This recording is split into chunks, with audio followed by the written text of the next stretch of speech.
recognize Senator Warren. Thank you, Mr. Chairman.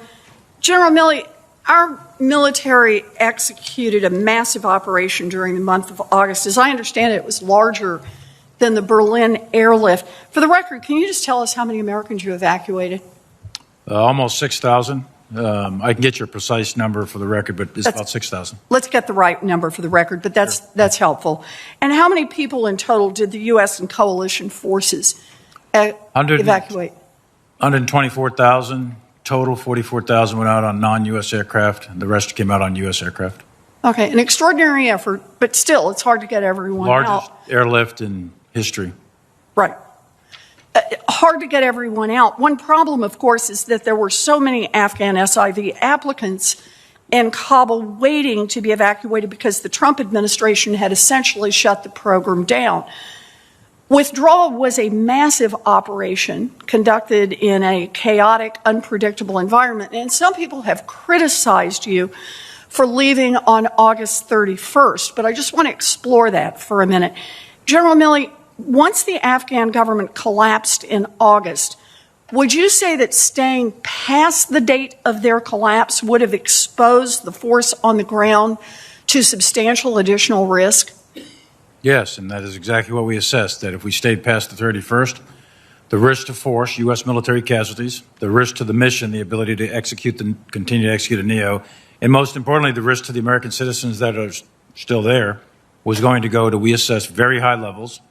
And we thought that that was a level of risk that was unacceptable. Okay, and just so I'm sure, and everybody's got this on the record, so if we'd stayed another week or 2 or 3, then it's likely there would have been another attack that killed American service members. Is that what you're saying? I would say that that is a near certainty. All right. For years, we poured money into the Afghan government, and for years, we trained their army, we outfitted them with all the best American equipment, we provided them with overwhelming air power. Even so, both the Afghan government and the army collapsed almost instantaneously. So, General Milley, let me ask you, given how quickly the Afghan government and the Afghan army collapsed, do you think that either or both would have been able to stand on their own with just another few months or another few years of American assistance and training?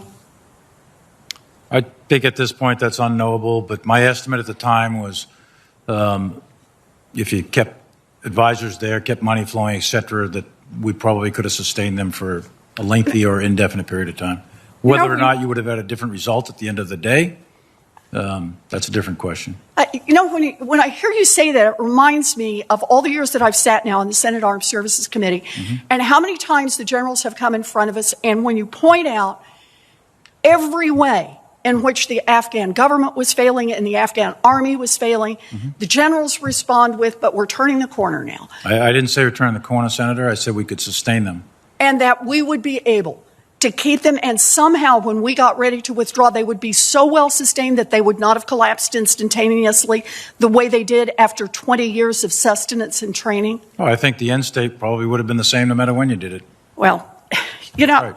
I believe that leaving a force behind would have necessitated that force staying indefinitely. That's right. And many of those service members would have been exposed to unnecessary risk and harm. That's exactly right. We agree. And I also just want to say, this week we will have our 5th hearing on Afghanistan in the 8 months since President Biden took office. During the Trump years, as the Afghan government and the Afghan army racked up one failure after another, the Republicans seem far less interested in this topic, holding one public hearing a year. The Republicans' sudden interest in Afghanistan is plain old politics. It is not the kind of oversight that we should have been exercising in years past. So thank you, Mr. Chairman, for calling this hearing. Thank you very much, Senator Warren.